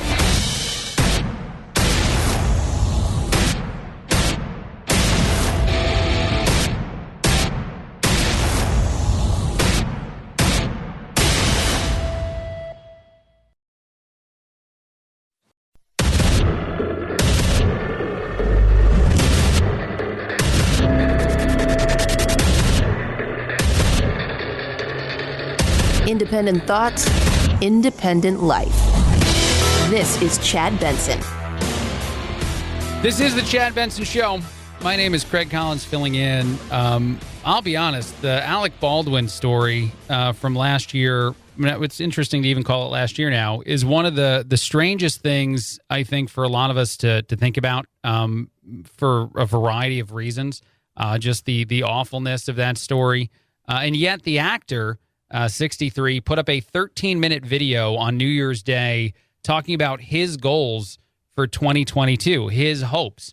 And you just wonder what it takes to make some people be quiet, for lack of a way of saying it better, to just go away willingly, to decide, you know what, I don't want to be in the spotlight right now. It is odd to me to keep seeing things that have Alec Baldwin willingly kind of putting himself out there in the world at a time when you would think he'd be much too busy off line or out of the spotlight to deal with any of this stuff, certainly as they continue to investigate the Rust shooting. He said that he will speak to religious and philosophical leaders to help get over the death of Helena Hutchins, which in and of itself is just odd and overly focused on him and not maybe helping the family members of Helena to deal with any of that stuff. It's strange to me to think that you're going to talk more about that. Also, just reflecting on some of the things that he went through in the year and how it was one of the worst situations he'd seen. He, I guess, talked about, being not dominated by the negativity of that in the coming year. A lot of this just seems completely out of touch for someone who went through something I can't even fathom. But to be out there in the world and putting out a 13-minute video about you, essentially, is at the very least the wrong time for any of this stuff. Even if in doing so, he did try to honor the individual who was lost as well. It's strange to me to have Alec Baldwin still be in the news in kind of a by his own choosing basis. All right, I'm going to shift gears. Other things out there in the world. Certainly have to keep talking about COVID, even if you don't want to keep talking about coronavirus. Dr. Anthony Fauci popped up a bunch on television saying some things that are very odd now, in my opinion, because of the way in which I don't think they mesh. And I know very little, as I say often, about science. You should go to talk to your doctor, someone you trust, to ask these questions. But I do know that the changing and developing understanding is that it doesn't really matter if you're vaccinated or not as to whether or not you can get COVID and transmit it to others. So this advice is more and more confusing by the day.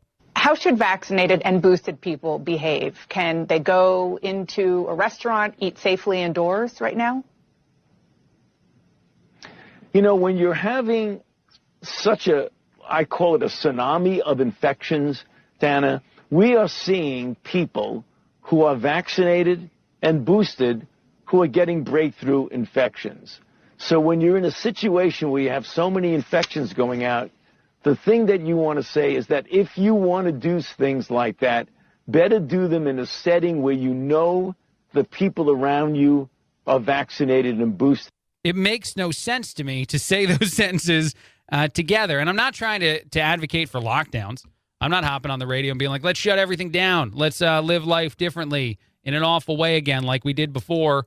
And actually, I'll keep playing the audio of the new mayor in New York saying what I believe to be true. We just have to live with COVID. But before I do that, I want to touch on what Dr. Fauci just stated. He just said in the same answer to a question that we're seeing a bunch of breakthrough cases. And I'm seeing a lot of stories now popping up saying that breakthrough is misunderstood, that if you're protected against serious illness, death, any kind of hospitalization sort of thing, then the vaccine is working. But yet this dynamically changes our conversation. And I feel like I'm just beating this one point over and over again, but I can't help it. If being vaccinated or being unvaccinated is the same in the world of transmission, and I know that this is certainly more and more agreed upon by the day by the vast majority of scientists, including Fauci right there, then you don't need lockdowns and restrictions on the unvaccinated. You don't need a mandate of any kind, to be honest, because all we're talking about now is individual health and potentially talking about the healthcare system itself. But for that, as many people have said, Dr. Gottlieb and others, you just have to pay attention to the numbers, not the amount of cases, but the amount of serious illness in any one place to know whether or not a healthcare system, a unique individual part of our society, if any one communities is strained or not. You look at the amount of hospitalization and the amount of availability in that world, and that's it. But here, this is the new mayor of New York, Eric Adams, saying you got to have life and it's got to be different. And I think I would go a step further, a step he's not going, since he's obviously a Democrat out of New York City.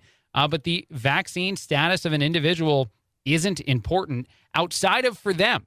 It becomes exactly what so many people have wanted it to be for so long. And I'm not anti-vax. I'm vaccinated. I'm boosted. I'm all the things. I got COVID. And I want to say that every time I talk about this topic. But it becomes a very unique, it's your choice whether or not you think the vaccine will protect you or whether or not the professionals you talk to advise you and you decide yes or no. It's not about protecting your fellow man. It never really was, but it's certainly not now. Here's the new mayor. We need to really teach New Yorkers how to do this self-test at home so they can start gauging for themselves, because we have to live with COVID and modify our behavior, because another variant comes out. What are we going to do? We're going to shut down our city? We spent $11 trillion on COVID. We don't have another $11 trillion. It's time to live with COVID and build systems around COVID. I couldn't agree more with the idea that, especially now with a variant that is mild and very transmissible out there in the world, that now certainly more than ever is the time to really readjust and accept on the fly a version of life that maybe a lot of people in political or the medical places really resisted talking about and believing makes sense. I wouldn't go as far as to be the Andy Cohen drunk rant that is viral on social media that's anti-Bill de Blasio.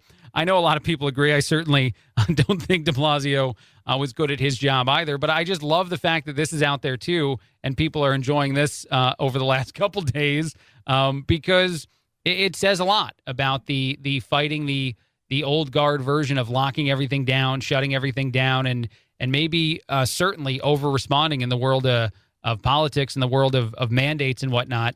And you have to accept that if this world changed, if we're in a different place now, even if it is all the stuff that those people that you disagreed with so strongly have been saying all along, that now it makes sense to everyone involved to start pulling back on all these sort of things. But here's the Cohen rant. I just like it. I'm going to play part of it. Watching Mayor de Blasio don't go on a rant. Do his don't go on a rant. Victory lap dance after 4 years of the crappiest term as the mayor of New York. The only thing that Democrats and Republicans can agree on is what a horrible mayor he has been.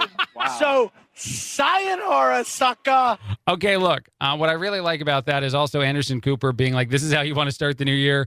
This is really how you want to start the new year. And maybe there's a lesson in that for all of us. Maybe a lot of people on whatever side of any argument you're on can start the new year with a clean bill of health, a clean, deep breath and say, all right, you know what? Screw it. I'm going to live this life tremendously differently. And actually, just to dovetail into something way less serious, if you want to dive deep into, changing your life, okay, this is abundant sarcasm. I'm not recommending anyone do this.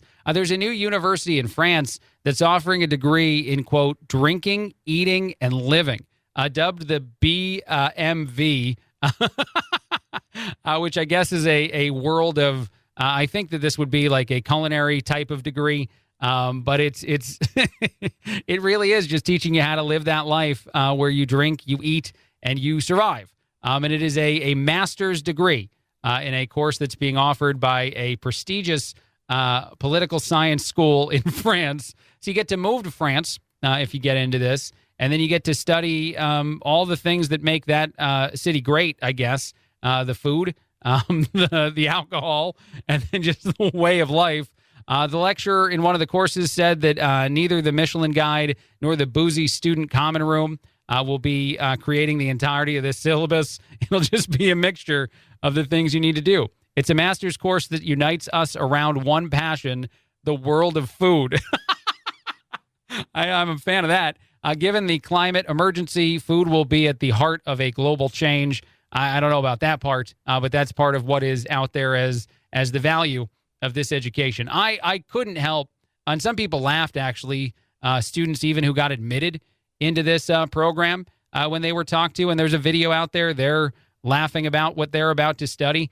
But I just couldn't get over the fact that this whole thing, everybody seems tremendously excited to go study and be involved in a world like this. And what you would say to a family member if you got in and you had to pay a bunch of money to go to school. Although I guess in other countries, the education doesn't work exactly the same. Maybe you get a free ride to study drinking, eating, and living in France as a master's program. That's a thing that's real and that's out there and apparently uniting so many of us. All right, I got to take a break. After the break, I do want to talk about how, at least according to one publication, the two most popular quote-unquote celebrities last year were Ariana Grande and President Biden. But that's coming up after this. Craig Collins filling in on the Chad Benson Show.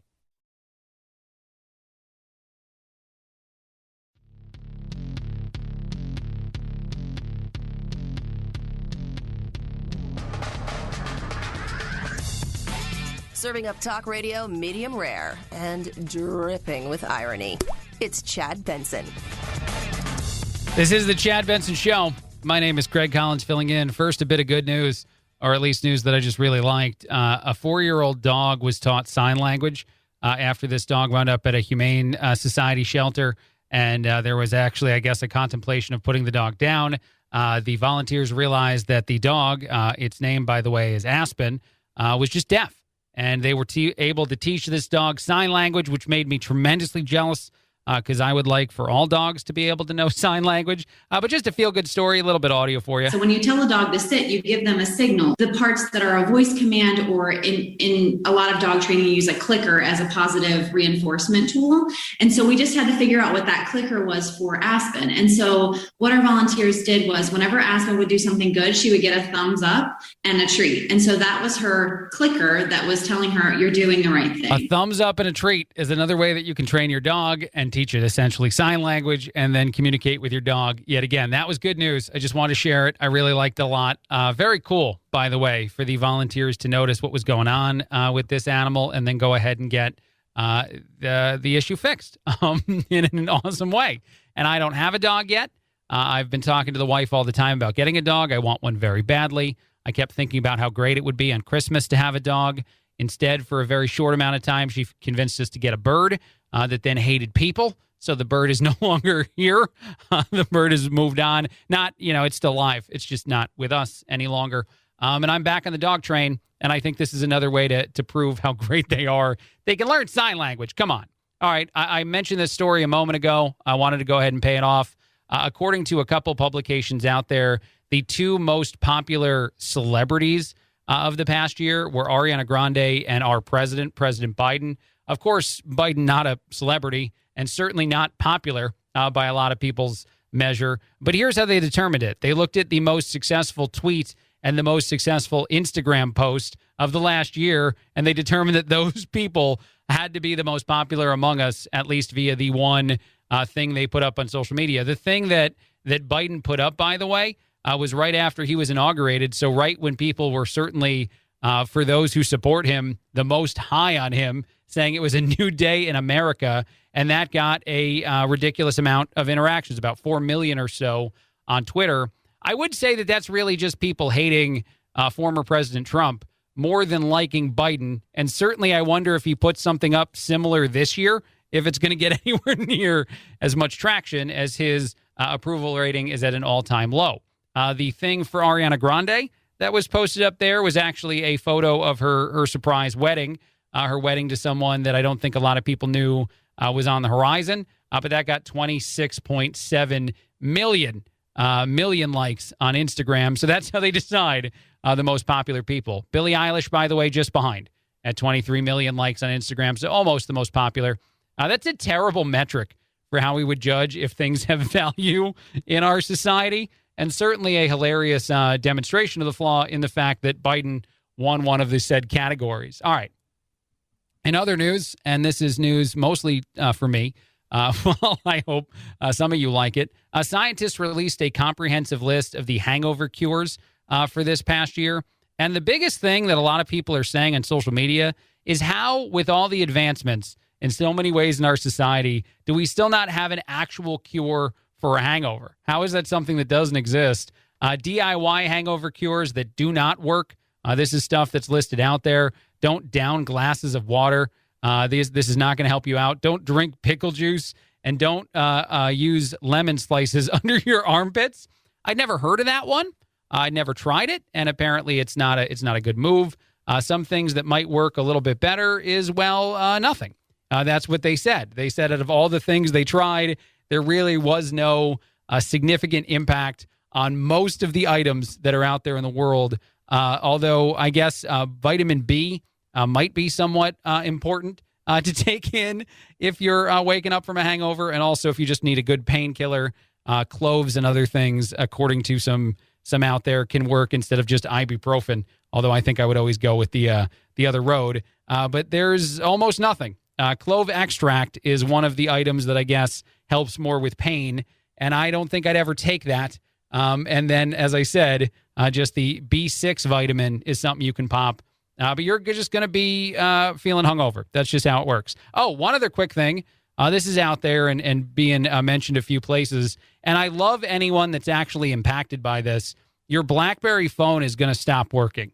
Anybody who's still on the old BlackBerry phone, the last days of that product are officially here. It's either today or tomorrow. It is running a software version of Android that is no longer going to function.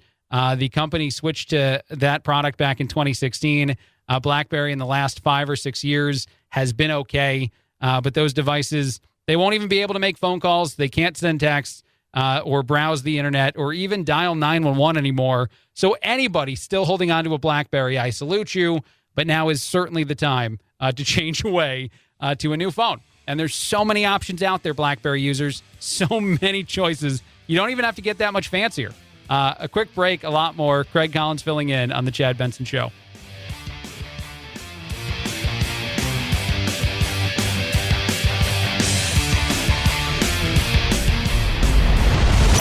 The Chad Benson Show.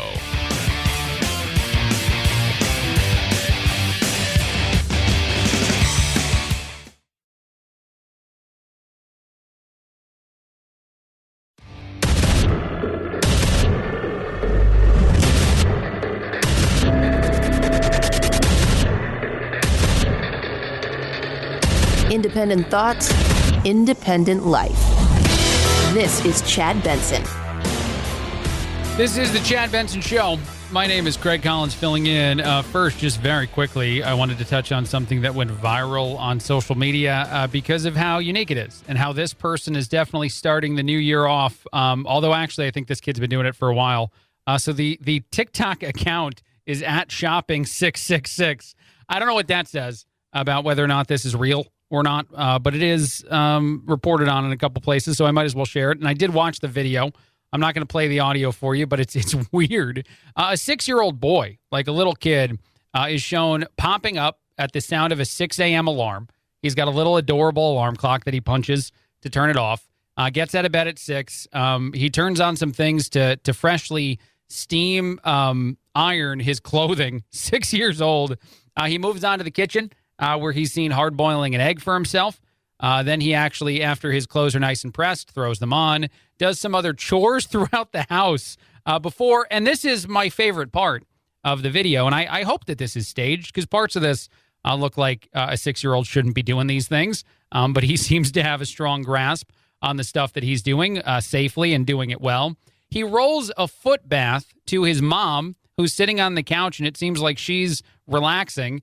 To help her, I guess, get the feet nice and spa treated before going back to his life of additional chores, popping on his clothing, and then exiting his home to go to school. And I imagine he's getting on a bus or something. Otherwise, so much of the video makes no sense. But he's living an adult life, and he's doing it at 6 years old. A lot of people praising it on social media. A lot of other people sounding the alarm. That it seems like this kid is doing too many things a child shouldn't be doing pretty much on their own. I don't know. I'm not a parent. I just thought it was interesting to see just how good he is at all of that stuff because the child is very talented and living his best life in the new year. I also saw this story. NHL fan might have really helped save somebody's life. Vancouver Canucks assistant equipment manager was on social media, and I guess some attention was paid by a fan who was studying was in med school, I think studying to be a doctor, said, check that mole out on your neck. The guy did. It came back as something that they could remove, but something that could have been cancerous. And so now they're going to give her a $10,000 scholarship. I'm amazed that this happens so much. Just real quick, the people who discover via social media something that may or may not, need to be checked out. I wonder if it also almost happens a lot. Like what I mean is people say, oh, you got to get that checked, and then it's nothing. But these stories do go viral often enough. And this fan, 22 years old, studying at the University of Washington, now has $10,000 new in her pocket to help pay for the expenses of med school, and very much deserved. It's just interesting how often these stories go viral. In the world of I guess, social media and viral and whatnot, two kind of significant things occurred. Marjorie Taylor Greene had her Twitter account permanently suspended, which is essentially banned. If it's permanently suspended, you can't use it anymore. She said in a statement that it's ridiculous that people like her and the former president are banned. Well, several people on the other side of the political aisle have said just as inflammatory and crazy things, or just, very, very hot take things, and get to keep their social media platforms. And then, of course, if you expand it beyond our society to the world, Twitter is terrible at even taking social media accounts away from terrorists and whatnot. So I think she's definitely got a valuable argument to be made. Although I wonder if this continues to happen and social media continues to yank these things off because they feel that they're inappropriate for one reason or another, if you just see social media become less valuable to a lot of people. I don't know. I don't know if Marjorie Taylor Greene is the right straw that breaks the camel's back for anyone, but I just thought it was interesting. And then actually tied to that same thing, and I would play some of the audio of this, but I don't think that it's that important. YouTube removed a viral interview between Joe Rogan and Dr. Robert Malone. Dr. Malone claims to be one of the scientists that helped create the mRNA technology that is now being utilized in vaccines, that is now obviously causing some of the things like mandates and whatnot. And Joe Rogan is a guy who I think gets miscategorized as politically one-sided, when in reality he's said a lot of things that I think don't politically mix together. Like how great of a past president Barack Obama was, and how great Michelle Obama would do. That's a Joe Rogan take that's out there in the world. And then also, of course, very skeptical of things like the vaccine. And, well, I shouldn't even say it that way. Just his need to get it since he got COVID, among other things. But this interview, it did go a lot of places. It did talk quite a bit about, what the Dr. Robert Malone was saying was the comparisons between our society and societies like, and I don't know why everybody does this, but, the lives of those in Germany in the 1920s and 30s. They're not comparable, I would say.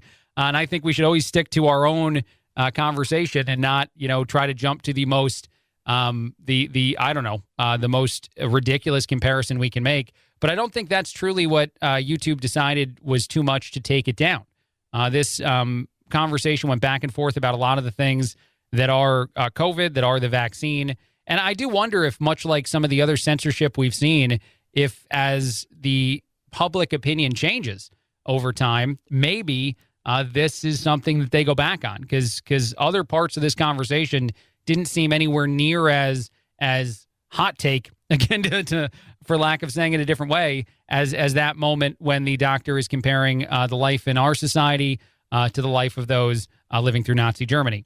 And I feel like maybe if we just outlaw any kind of comparison to Nazi Germany, we're all going to be doing better in a lot of ways for it. Other things out there in the world, other things out there in the news, I can't help but want to continue to talk about this just because I found the points that the Dispatch's Sarah Isgur made so valuable. And I don't have a solution to this problem, and I don't have a path forward other than to say that it matters that we all understand that this is a two-sided problem. This is a Republicans and Democrats versions of an issue and not one-sided, like so many are willing to say. This popped up on This Week with George Stephanopoulos.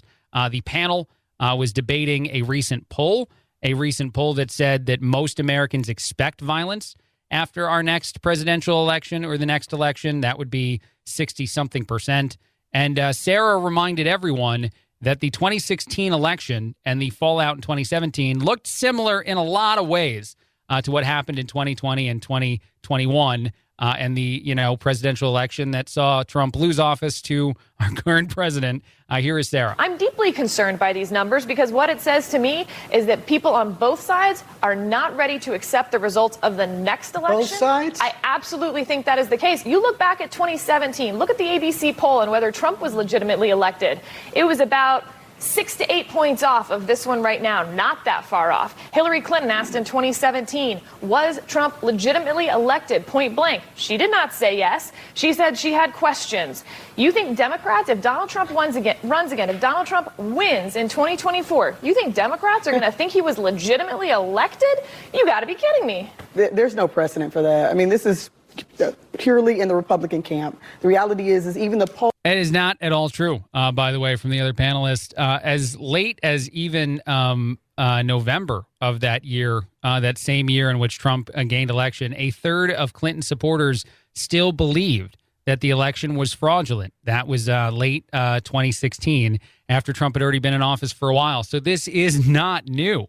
And Hillary Clinton, all the way up until, and I know I've mentioned this before, the election in 2020 said that her previous election wasn't necessarily on the up and up. She continued with that same sentiment. People like President Biden even said that while on the campaign trail at certain points early on. This was years ago when I think he first started to be teased out there as a potential, politician in the upcoming election. But he said things about the aspects of the election being potentially fraudulent. So as we have this January 6th investigation that is absolutely politically motivated, there's no easier way to prove that than to just tell you that one of the things Liz Cheney said recently is that her first and most important goal is to make sure that Trump is not the Republican nominee. But when all of that is going on, when we're seeing this hyper focus and this sort of, I don't know, I guess to explain it the best way I can, it almost feels as though you're trying to judge the other side from this high and mighty, this on the high horse version of thinking your political party is better, which is something that Democrats do all the time, and just blatantly and purposely forgetting the doubt that was cast in the last election.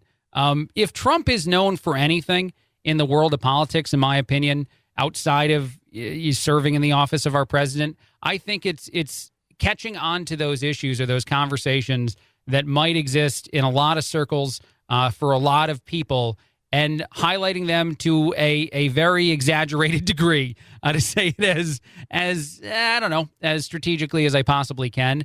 I think for any of these issues, whether it's fraudulent election or whatnot, that the sentiment long existed before former President Donald Trump, and he just realized how to absolutely add as much gas to those fires as possible.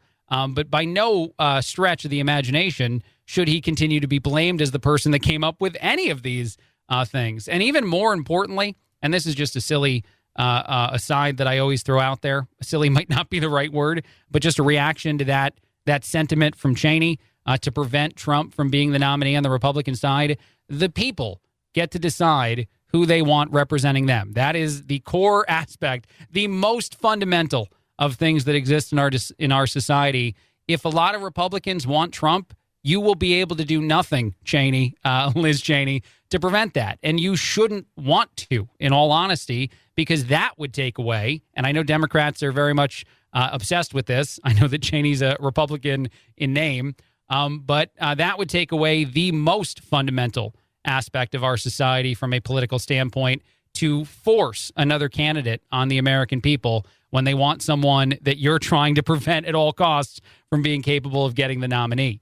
That, to me, should be scary rhetoric, and it's just for whatever reason not. All right, I got to take a break. After the break, I want to talk about how the NHL is going to heat ice for their outdoor game, and it reminded me of a stupid thing from Rookie of the Year. That coming up in a bit. Craig Collins filling in on The Chad Benson Show.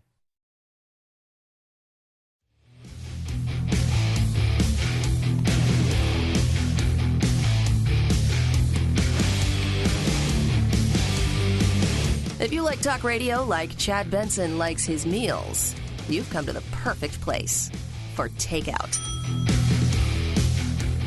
This is the Chad Benson Show. My name is Craig Collins filling in. One of the things that I enjoy, and I wonder if you do too, the NHL Winter Classic. Lots and lots of celebrities popped up at this event, but leading up to it in Minneapolis, they were talking about how they needed to heat the ice for the Winter Classic because it was going to be so cold there. The average temperatures were expected to be between -2 and -20, and I think they actually came out more in the wind chill -20 variety.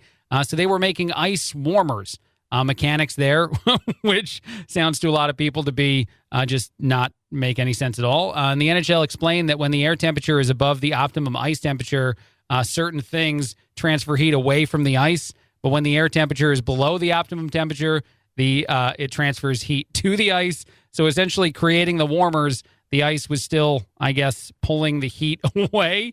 I just loved it, and I couldn't help myself but think about a quote from a movie that I'm going to lose a lot of people in playing the quote from, but it's Rookie of the Year. Rookie of the Year because I didn't think hot ice would ever exist in our society, and I got great news for one of the characters. Apparently now it does. You see, after the game, a lot of guys like to ice up their arm. Still other fellas think that heat is the way to go. But I have discovered the secret, Henry. Hot ice. You heat up the ice cubes. I'm sorry. That's probably mostly for me. That's Rookie of the Year, a movie that I saw as a child. And now, all these years later, the NHL made a great part of that come true. There is now a way to heat ice, and I guess they've done it before, and they need to do it every so often. Moving on, I saw this story, and I couldn't help but be fascinated, too. Elon Musk's Starlink satellites, the new internet thing, the dishes that he's sending out to some places, are apparently an absolute attraction for cats. There are several viral photos of just a bunch of cats huddled up across the Starlink satellite. This might be because they're very, very warm. There might be other reasons why, just in the creation of the product, that they're so attractive to cats, or maybe, and I don't know that this is true of other satellite dishes in the same regard, but there are, photos of 5, 6, 7 felines all just huddled up in kind of laying across each other in one of these things. One of the people that I think is behind some of the photos said Starlink's works great until the cats find the dishes, and then it starts to be a little bit more hit or miss because you got to clear all the kittens from the area. Another person said that I was checking my thermal dish, and it actually looked like the whole dish was just covered from front to back in kittens. So, or I guess birds also might like it. Some rodents have nested in them. That might be a new challenge. Elon Musk has made a product that's far too interesting, far too attractive to outdoor cats. Radio Shack is rebranding itself as a cryptocurrency exchange. I know I saw that there was some complaints about cryptocurrency in the world of, I think, Melania Trump, which is weird in and of itself. But crypto is something that also I would recommend highly. South Park made quite a bit of fun of recently in a great way on their episode. But Radio Shack, that's their way back, I guess. They refuse to die, according to this coverage, and they're now rebranding as a cryptocurrency exchange. It is called Radio Shack DeFi, short for decentralized finance. The company did go bankrupt back in 2015, and then they went bankrupt in 2017. Then a group called Retail E-Commerce Ventures bought them in 2020 with the plan to relaunch them as an online-only business. And now, apparently, they are a cryptocurrency exchange. There are other ones out there, so it's tough competition for Radio Shack, which is a weird sentence. Coinbase, Binance are some of the other ones out there in the world. But apparently, this is something that now you can finally go back, anybody who cares, and get some Radio Shack cryptocurrency trading done. And I don't know if they'll have their own at some point, but that's something else. Melania Trump, by the way, back to mention her again, had launched her non-fungible token platform, something that she got criticized a lot for doing even into the new year, which is just weird. But it seems like it might be a valuable new world for you financially if you don't trust South Park. So maybe investigate that further, whether it's going through Radio Shack or the former First Lady. That is an odd sentence that I didn't see myself saying today. That two different routes you can go to invest in cryptocurrencies involve Melania Trump and Radio Shack. And yet here we are. Welcome to 2022, everybody. I saw this story, and I'm hesitant to make too much light of this because we don't actually know the seriousness of the injury for the man. And I don't like joking about anything where someone, died. But there's a story out of Florida of a guy on a bike. He's riding his bike, and he accidentally stabbed himself with a sword that he had in his backpack. He fell off his bike, and he got lifted and gone to a trauma center. to treat injuries that I think were still developing in nature. But that's a heck of a Florida story if I've heard one, as long as, knock on wood, the guy's okay. I don't know why you'd ever have a sword in a backpack, a ninja sword. But that's a question for another day. Craig Collins, this is the Chad Benson Show.